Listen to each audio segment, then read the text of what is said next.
A long time ago, in Nigeria's garden city of Port Harcourt, lived a small and beautiful young girl. Her name was Imaobong. Imaobong, which means God's love, was a well-behaved and intelligent young girl. She was full of love for everyone and respected her parents and siblings so much. Anyone who knew her loved her gentle spirit. She lived with her parents in a comfortable and well-furnished 4-bedroom rented apartment. Her father's name was Mr. Escalating. Escalating worked as a rigger with an oil servicing company in Port Harcourt, while her mother, Kumi, was a businesswoman who sells expensive cutleries in her shop. The family was filled with love and affection for one another, and they lived in peace even as God prospered all their endeavors. Meanwhile, as the saying goes, that every new level attracts a new demon. Little did they know that they were about to encounter the demon associated with their own level of success. An encounter that would change their lives forever and even put a stigma on their family. In the compound next to the one they lived was a woman who lived with her husband. Her name was Ada. Ada was a member of the Sisterhood of Darkness. Her mission was to destroy every peaceful and prosperous home around their neighborhood, and that was how Imaobong's family became her next target. Ada was jealous of Kumi, hoping she would have been the one enjoying all the comfort, joy, peace and wealth in marriage, which Kumi was enjoying in her matrimonial home. Mr. Escalating, Kumi's husband, was a quiet and humble man. Together with his wife Kumi, they always attended church services, loved the Lord and were devoted to God in prayer. Their union was blessed with 4 children. Escalating and his wife worked hard to provide the best for their children, who attended one of the best schools in town. To fulfill his lifelong dream of providing his family with their own apartment, Mr. Escalating purchased 2 plots of land and immediately began construction. One day, Ada came up with a plan to get close to Imaobong's family and carry out her evil mission. She said to herself, "Since the market is near to her children's school, I will pretend I'm going to the market so I can get a ride with her. That way, I can become her friend." The next day, Ada dressed up early, pretending she was going to the market, and waited by the gate so that Kumi would not miss her. When Kumi drove out, Ada waved for her to stop. Kumi slowed down the car. "Good morning, madam. Is there any problem?" "No, not at all. I'm going to the market near your children's school. Please, can I join you?" Ada asked. "No problem, you can join us." Kumi did not suspect anything, therefore, she opened the car door for Ada. On their way, Ada started a conversation. "Madam, your children are such a good example to others in the neighborhood. Everyone is praising their good behavior." "Oh, thank you so much," Kumi said. As they continued to talk, the conversation became more serious. Kumi told Ada about the land her husband had bought, and their plans to build a new apartment and move in. When Kumi mentioned this, Ada's face twisted with jealousy and anger. "Wow! Did you say your husband bought 2 plots of land and you want to build and move in right away?" Ada asked. "Yes, my friend, it is God that has done this for us. I thank God for you and your family," Ada said. Meanwhile, Ada felt so sad and angry. Mr. Escalating had hoped that he would be able to move into his new home with his family by December, and start the new year in their own place. Little did he know that someone in his own family would be used to frustrate his plans. It is true what they say. A man's enemies are those of his own household. Ada did not like Kumi. Every day, she would find a new reason to dislike Kumi, which made her more angrier and jealous. Because of this, she came up with a plan to ruin the happiness in Kumi's home. Ordinarily, Ada did not look like she could be a threat to anyone. She always acted friendly to keep people from seeing her true self, so it was hard for anyone to believe she could do something bad. But she was always upset and angry whenever she thought about how her neighbor had a better life than she did. Kumi, on the other hand, was a kind woman who really cared about others. She would always go out of her way to help people do well in life. Meanwhile, Mr. Eshen worked offshore. He spent 1 month working offshore and then had a 2 weeks break, which he usually spent at his project site. One day, as Mr. Eshen was leaving for work, Ada came to visit his wife Kumi. "Hello. Is anyone at home?" Ada called from the gate. "Yes, I'm coming." Kumi opened the gate and saw Ada standing. "Oh Ada, welcome. Come in." They hugged each other as Ada walked into the yard. Kumi led Ada to the sitting room and offered her a seat. As Ada sat down, she looked around the room and admired the furnitures. "Wow, this place is like a little heaven. The tiles and this chair, where did you get them? They look like imported stuff." "Nothing is imported here. Everything you see here was sourced right in Port Harcourt." Kumi smiled and replied, "What can I offer you?" Kumi asked, "Don't worry about food or drink for now. I just need your help. Come and sit down first." Kumi sat down on a sofa facing Ada. "Kumi," Ada said, "I need some money to enable me to get back to my business. How much do you need?" "I will need up to 700,000 naira to boost my business. And I promise to pay you back as soon as possible," Ada said. Kumi was shocked. "Ada, I don't have that much money." "But Kumi, you have to help me. Your husband has a good job. That amount should be nothing for you. Please help your friend." "Ada, it is my husband that is working and earning the money, not me. I only have what he gives me and what I make from my shop. I used to buy things for the shop. But I have 50,000 naira saved up. I can give you that. You can pay me back whenever you can." On hearing this, Ada got really mad but managed to conceal her anger. "All right then, if you say so. It's fine. Thanks for your concern," Ada said as she stood up to go home. "I said I had 50,000 naira. Kumi rushed forward to give Ada the check to cash the money. But Ada rejected it, saying, "No, not right now. I will tell you if I still need the money." Kumi waved goodbye, but Ada did not bother to respond. She just stormed out of the room. Ada went home feeling angry and upset. She said to herself, "You don't know me. Just because I asked you for help doesn't mean you can treat me like this. Soon you will see why I am called Ada. I will make sure you regret it. You will be begging for food and money. And those fancy clothes that are making you proud will end up being sold just to buy food." Ada vowed, biting her finger. From that day onward, Ada devised a plan to make Kumi and her family suffer. Therefore Ada, who was a member of the Sisterhood of Darkness, raised a problem during one of their meetings. "Queen Mother," she said, "Kumi has humiliated me. Just because I went to ask her for a small favor. I want to make her and her family suffer." When Ada finished talking, the Queen Mother said, "Ada, my daughter, getting revenge on them won't be that simple. These people are heavily protected by God Almighty. However, their daughter, Imaobong, is easier to target.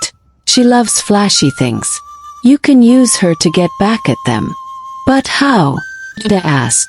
"By her expensive gifts. Something she cannot resist. That way, you will initiate her into the sisterhood. After her initiation, we will make her very stubborn. And through her, you can bring her parents down," the Queen Mother said. And the sisterhood then laughed out loudly. The next day, Ada bought a beautiful and expensive necklace for Imaobong. "My little friend, I got this for you. I know you will love it." She handed the necklace to Imaobong. Imaobong took the necklace, looked at it and liked it. Then she asked, "Auntie, is this really for me?" "Yes, in fact, you deserve something more special." Imaobong danced around, then hugged Ada. "Auntie, thank you so much. I really love this. I will go and show it to my mother at once," Imaobong said. Imaobong went and showed the necklace to her mother. "Did Ada buy this for you?" her mother asked. "Yes, mother," Imaobong replied. Kami, not thinking Ada could harm them with just a simple necklace, went and thanked Ada for the gift to her daughter. "Don't worry, my friend, what are friends for?" Meanwhile, as Kami and her daughter Imaobong said goodbye, Ada gave them a cold smile and said, "This is just the beginning of your troubles." Soon, Kami began to notice a change in her daughter's behavior. Imaobong, who used to be a well-behaved and obedient young girl, suddenly became very disobedient. Other people also noticed the changes in her attitude. She started talking back to her parents, challenging them in public, and taking any chance to insult them. She dressed how she wanted, went out, and came back whenever she liked. Her behavior changed overnight from an obedient and humble girl to a rebellious person. Her parents were very upset and worried about their daughter's sudden change in behavior. They spent most of their time, especially during the night hours, worrying about Imaobong. They went several nights without praying.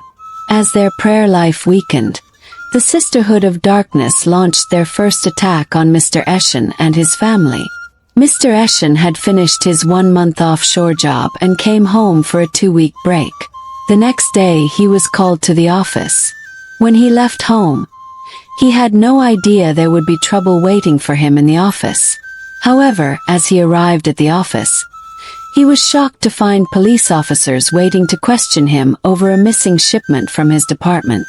Even though the police could not prove he was connected to the missing item, he was still held for a while and was later released on bail. He was placed on suspension pending the outcome of the investigation. Eshen had thought that the investigation would only take a few days. But what started as days turned into weeks, then months, and eventually years. After over a year, Mr. Eshen decided to go and ask his company why he had not been contacted or called back to work. As he arrived at the office, the security staff would not let him in. Mr. Eshen was surprised, so he called the personnel manager from his mobile set. "Good morning, sir. I came to see you and to find out my position and the progress of the investigation, but the security guards wouldn't let me through the gate," Eshen said. "Oh, I'm sorry about that. The security guards are just following company orders. Please don't worry about that. I'm sorry that I have not contacted you for some time now. The investigation is still on, and management has instructed that all staff involved with the missing consignment cannot enter the company's premises until the police conclude their investigation. I promise to contact you personally once the investigation is complete," the manager said. Mr. Eshen was heartbroken by this news, so he went home feeling sad and devastated. After a few months, things got really worse. Kami's shop was now closed, and feeding was becoming a problem. Kami did not know what to do next, but Ada was happy with how things were going. "You have not seen anything yet, soon you will be begging," Ada boasted to herself. However, Imaobong became Ada's best friend. She lavished gifts on her, but Imaobong was just used as a pawn in Ada's game. Despite everything that has happened, Imaobong's parents did not suspect anything. Meanwhile, as the Sisterhood of Darkness met again in their coven, Ada thanked the Queen Mother for her idea. "Queen Mother," she said, "your plan worked perfectly. Kami's husband has been sacked, her shop closed down, and she has even started to sell off her expensive clothes. Soon she will start begging for food." Imaobong, who was now part of the Sisterhood of Darkness, was told to cause more trouble and bring pain for her parents.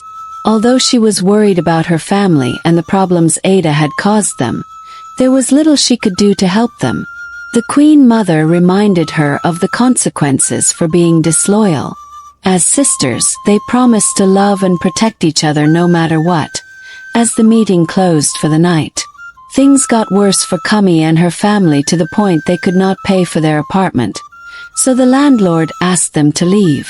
When Ada discovered that their landlord had asked them to live, she got really excited but tried to act kind. She said to Kami, "This your landlord is so wicked. He has not even considered that you people have never owed him. He has forgotten so soon how your husband used to pay him 3 years' rent in advance.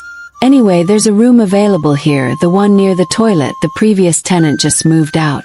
Although the room is small, you can use it for now until things get better. You can pay my husband whenever you have the money. I have already talked to him about your condition. Thank you so much, Ada. You're so kind. How can I ever repay you? I really appreciate you making sure that my belongings did not stay outside even for a day. So they packed their things into the small room, but the room was not big enough to contain their properties. So the sofa and other furniture were moved to Ada's sitting room, where she happily enjoyed them. Mr. Eshen's car also broke down. So one day he said to his wife, "Since it is hard to keep this car running, I think we should sell it and buy a smaller one that can be used as a taxi." That idea is good. But how do we find a buyer? Maybe we should talk to Ada or someone nearby, Eshen suggested. The next day, Kami told Ada of their plan to sell the car. On hearing this, Ada became excited. So pretending, she smiled and said, "That is a great idea. You can use the money to start something new. I will contact some people for you. Is the car open? Can I have a look inside? So I can describe it better to anyone who may be interested," Ada said. "Sure, I will ask my husband to unlock it for you." So Ada went to inspect the car. As she leaned in to look at the inside, she whispered to it, "No one must buy you. You will stay here and rust and become a scrap." Then she looked at the car again and said, "This car is really nice. If I find you a buyer, don't forget my commission." Ada brought out her cell phone and called, "Oh Gachima, there's a great car for sale. My friend's husband wants to sell his car. You mentioned wanting to buy another car, so I thought I should tell you first. Will you come see it?" "Sorry, I am not in town. I traveled on a business trip and won't come back soon.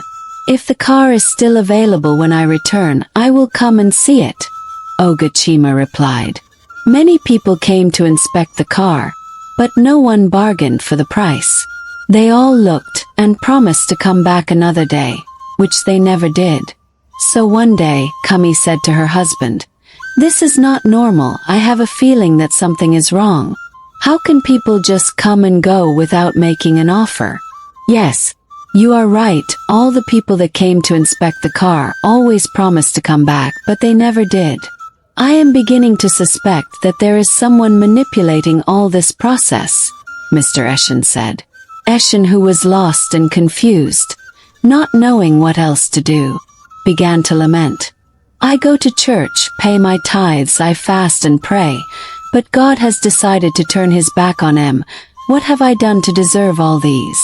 Seeing how things were going, Kami thought of a way out. She spent hours alone thinking about what she could do. Kami did not want her children to drop out of school or beg their neighbors for food, so she decided to start frying akara. But where do I get the money to start? She wondered. After much brainstorming, she arrived at a conclusion. On a Wednesday morning, which was a major market day, she took all her expensive clothes and shoes to the oil mill market and sold them off. That way, she was able to get the money to start her akara business. At first, the akara business did well and supported the family for a while. But Mr. Eshen, who had given up on the possibilities of being called up to his old job, chose to move back to his village. There he could work on the farm to provide food for his family. As months passed, the akara business, which had sustained them for some time, was no longer moving as it used to be. It was not long after Kami started her akara business that another woman on the other end of the street also started frying akara as well. Because of this, Kami lost many of her customers. Sometimes after frying the akara, she would give it to Imaobong to hawk around. But Imaobong, now a member of the sisterhood, would take the akara to a quiet spot, where she would sit down with it and would not go and hawk. At the end, she will return the akara just the same way her mother gave it to her. Her acts of wickedness against her own parents were being perfected every day, and she did not feel remorse for her actions. So every day, she would return the akara to her mother exactly as she had received it. Since the akara was not always sold, instead was eaten by them, the business eventually failed. Things got so bad that her children had to drop out from school. So, Kami said to herself, "Enough of this nonsense. I must do something to get to the bottom of this. My prayer life is being affected, and I have even started to lose interest in going to church. This cannot be me. Who could be causing this? But, where are you? If you are still there and still answering prayers, please help me. I am losing my mind." One day, as she sat outside her room, she thought about how she and her husband used to pray in the past. She compared those days to now, when they no longer prayed, and how everything had changed for the worse. So she decided to take action. So once more she started attending church. She visited various churches that she thought were genuine, hoping to find a solution to the ongoing problems in her family. She believed their troubles were not just ordinary bad luck, but spiritually manipulated. One evening, a church close to their street held a 3-day crusade program. At first, Kami did not want to go, but she ended up attending the program. Meanwhile, Ada had gone to visit her parents. Her initial plan was to travel with Imaobong, but Kami disagreed, so she had to travel alone. In the evening during the crusade, the man of God, while ministering, had a divine revelation, and he said, "There is someone here whose family is passing through tough times. God told me to let you know that your time for deliverance has come. I don't know this family, but God showed me that a member of that family is here tonight. Your husband has moved to the village, so send and invite him to be here by tomorrow, and do not forget to come along with your children. God wants to set you free from the powers of the forces of darkness." Will Kami and her family be saved from Ada's spell? Stay tuned for part 2 of this story. This is where the story ends for today. Thank you for listening to this story. If you enjoyed this story, please subscribe to this YouTube channel, give me a like, and share this story with your friends and loved ones. Also share your thoughts with us in the comment section below. I will really love to hear your thoughts and feedback. Until I bring another story your way, bye. And stay safe.